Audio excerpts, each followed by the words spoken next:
ನನಗೆ ಬಂದಂತ ಒಂದು ಇದೇನಿದೆ ಅದು ಒಬ್ಬ ಸ್ವಾಮೀಜಿ ವಿರುದ್ಧ ಉರಿಲಿಂಗ ಉರಿಲಿಂಗ ಜ್ಞಾನ ಪ್ರಕಾಶ ಸ್ವಾಮೀಜಿಯವರು ನ್ಯಾಯಾಲಯದ ಬಗ್ಗೆ ಯಾವ ಸ್ಟೇಟ್ಮೆಂಟ್ ಅನ್ನು ಕೊಟ್ಟಿದ್ರು ಅದರ ವಿರುದ್ಧ ಹೋರಾಟ ಮಾಡಿ ಸಂಘದಲ್ಲಿ ಒಂದು ಮೀಟಿಂಗ್ ಮಾಡಿ ಆ ಮೀಟಿಂಗ್ನಲ್ಲಿ ತೆಗೆದುಕೊಂಡ ನಿರ್ಣಯದ ಕಾಪಿಯನ್ನು ಕೊಡೋದಕ್ಕೆ ಇಲ್ಲಿ ಜಿಲ್ಲಾಧಿಕಾರಿಯವರ ಮುಂದೆ ಬಂದಿದ್ವಿ.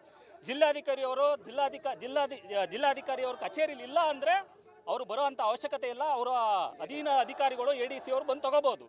ಆದರೆ ಜಿಲ್ಲಾಧಿಕಾರಿಯವರು ಸ್ಥಳದಲ್ಲೇ ಇದ್ದಾರೆ. ಇದ್ದು ಸಹ ಇಲ್ಲಿ ಬಂದು ನಮ್ಮ ಮನವಿಯನ್ನು ಸ್ವೀಕರಿಸಲಿಲ್ಲ ಅಂದರೆ ಇದು ಒಂದು ಸರ್ವಾಧಿಕಾರಿ ಧೋರಣೆ ಜಿಲ್ಲಾಧಿಕಾರಿಯವ್ರದ್ದು ಅನ್ನೋದನ್ನ ನಾವು ಹೇಳಬೇಕಾಗತ್ತೆ. ಇದುವರೆಗೂ ಸುಮಾರು 2.5 ಗಂಟೆಯಿಂದ ನಾವು ಇಲ್ಲಿ ಕೂತಿದ್ದೀವಿ. ಇದುವರೆಗೂ ಸಹ ಅವ್ರು ಬರಲಿಲ್ಲ. ನಮ್ಮ ಹೋರಾಟವನ್ನು ಅವ್ರ ಹೋರಾಟಕ್ಕೆ ಅವ್ರು ಬೆಲೆನೇ ಕೊಡ್ತಾ ಇಲ್ಲ. ಇಲ್ಲಿ ಯಾರು ಬಂದಿರೋರು ಒಬ್ಬರು ನ್ಯಾಯವಾದಿಗಳು, ನ್ಯಾಯದಾನ ಕೊಡುವಂಥ ನ್ಯಾಯವಾದಿಗಳು ಬಂದಿರುವಂಥದ್ದು.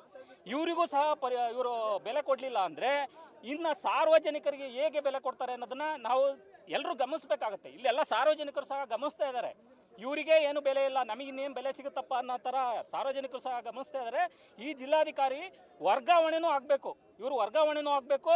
ಇಲ್ಲಿ ಬಂದು ಕ್ಷಮೆನೂ ಕೇಳಬೇಕು. ನಾಳೆ ಉಗ್ರವಾದ ಹೋರಾಟವನ್ನು ಸಹ ನಾವು ಮಾಡ್ತೀವಿ. ರಾಜ್ಯಾದ್ಯಂತ ಎಲ್ಲ ಕರೆ ಕೊಡ್ತೀವಿ, ಸಂಘಗಳಿಗೆ ಕರೆ ಕೊಡ್ತೀವಿ, ವಕೀಲರ ಸಂಘಗಳಿಗೆ. ಅವರ ವಿರುದ್ಧ ಅವರು ಇಲ್ಲಿಂದ ಜಿಲ್ಲಾಧಿಕಾರಿಗಳು ಇಲ್ಲಿಂದ ಹಾಸನ ಜಿಲ್ಲೆಯಿಂದ ತೊಲಗುವವರೆಗೂ ಸಹ ನಮ್ಮ ಹೋರಾಟ ಇರುತ್ತೆ. ಅದಕ್ಕೋಸ್ಕರ ಕೆಲಸ ಕಾರ್ಯಗಳನ್ನೆಲ್ಲನೂ ಕೂಡ ಬಿಟ್ಬಿಟ್ಟು ನಾವಿಲ್ಲೊಂದು ಮನವಿ ಕೊಡೋಣ ಅಂತ ಬಂದ್ರೆ DC ಅವರು ಯಾವುದೇ ಕಾರಣಕ್ಕೂ ಕೂಡ ನಮಗೆ ಯಾವುದೇ ರೀತಿಯಲ್ಲೂ ಕೂಡ ಅವರು ಸ್ಪಂದಿಸಿದ್ದಾರೆ. ಒಳಗಡೆ ಕೂತಿದ್ದಾರೆ. ಇಲ್ಲಿ ಎಲ್ಲಾ ವಕೀಲರು ಕೂಡ ಇಲ್ಲಿ ಸುಮ್ಮನೆ ಬಂದಿದ್ದಾರೆ ಅಂತ ಅನ್ಕೊಂಡು ಸಾರ್ವಜನಿಕರ ಹಿತರಕ್ಷಣೆಗೋಸ್ಕರ ಅವರು ಇಲ್ಲಿ DC ಆಗಿ ಬಂದಿರೋದು.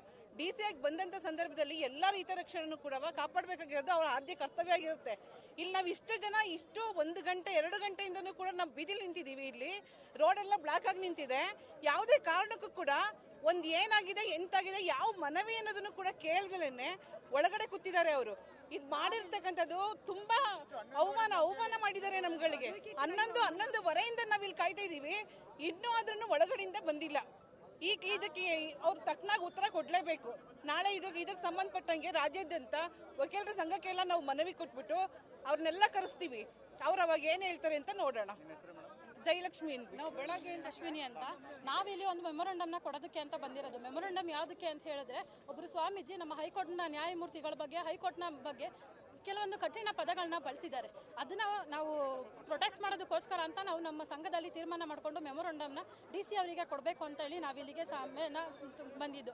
ಆದರೆ ಇಲ್ಲಿ DC ಅವರು ನಮ್ಮ MOIನೇ ಮೆಮೊರಂಡಮ್ನೇ ಅವ್ರು ಇಸ್ಕೋತಾ ಇಲ್ಲ ಅಂದಮೇಲೆ ವಕೀಲರು ಅಂದರೆ ಏನು ಅಷ್ಟೊಂದು ತೀಕ್ಷ್ಣವಾಗಿ ಕಾಣ್ತಾರ?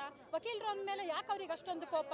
2 ನಿಮಿಷ ಮೆಮೊರಂಡಮ್ನ ಇಸ್ಕೊಂಡಿದ್ದೀವಿ. ಅವ್ರಿಗೆ ಏನಾಗ್ತಿತ್ತು 2 ನಿಮಿಷ? ಯಾಕೆ ನಾವುಗಳೆಲ್ಲ ಏನು ಸಾರ್ವಜನಿಕರಲ್ವಾ? DC ಅಂದರೆ ಯಾರು? ಪಬ್ಲಿಕ್ ಸರ್ವೆಂಟ್ ಅಲ್ವಾ ಅವರು? ನಮ್ಗೆ ಈಗ ನೀವು ಆ ಕಡೆ ನೋಡ್ಬೋದು ಸರ್, ಎಷ್ಟೊಂದು ಜನ ಸೀನಿಯರ್ ಅಡ್ವೊಕೇಟ್ಗಳೆಲ್ಲ ಅಲ್ಲಿ ಕೂತಿದ್ದಾರೆ.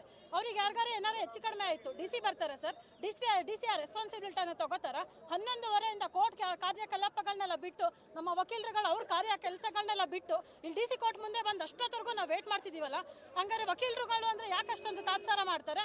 ವಕೀಲರುಗಳು ಅಂದ್ರೆ ನೋಡಿ ಸರ್, ಇವತ್ತು ನಾವು ಟೈಮಿಗೆ ಆಲ್ರೆಡಿ 2 ಗಂಟೆ ಹತ್ತತ್ರ ಆಯ್ತಾ ಬಂತು. ನಾವು 11:30 ಇಲ್ಲಿದ್ದೀವಿ. 2 ಗಂಟೆವರೆಗೂ ಇಲ್ಲೇ ಕಾಯ್ತಾ ಇದ್ದೀವಿ. ಜಸ್ಟ್ ಒಂದು ಮೆಮೊರಂಡಮ್ನ ಕೊಡೋದಕ್ಕೆ ಅಂತ ಬಂದಿದ್ವಿ. ಮೆಮೊರಂಡಮ್ ಕೊಡಬೇಕು ಅಂತ ಬಂದಿರೋದು ಸ್ವಾಮೀಜಿ ವಿರುದ್ಧ. ಅವ್ರಿಗೆ ಮಾತಾಡಿದ್ದಾರೆ, ಅದ್ರ ಬಗ್ಗೆ ನೀವು ಆಕ್ಷನ್ ತಗೊಳ್ಳಿ ಅಂತ ಮೆಮೊರಂಡಮ್ ಕೊಡೋದಕ್ಕೆ ಅಂತ ಬಂದಿರೋದು. ಇಲ್ಲಿ ನೋಡಿದ್ರೆ ಇವ್ರ ಬಗ್ಗೆನೇ ಇಷ್ಟೊಂದು ಅವರ ಅಧಿಕಾರ ದುರುಪಯೋಗ ಪಡಿಸ್ಕೊತಾ ಇದ್ದಾರಾ ಅಥವಾ ವಕೀಲರನ್ನ ಇಷ್ಟೊಂದು ತೀಕ್ಷ್ಣವಾಗಿ ಕಾಣ್ತಾ ಇದ್ದಾರಾ? ಅದ್ರ ಬಗ್ಗೆ ನಮಗೆ ಕೊಡ್ತಾ ಇಲ್ಲ. ವಕೀಲರು ಅವರು ಕೂಡ ಒಬ್ರು ಮ್ಯಾಜಿಸ್ಟ್ರೇಟೇ ಅವ್ರು, ಆಯ್ತಲ್ವಾ?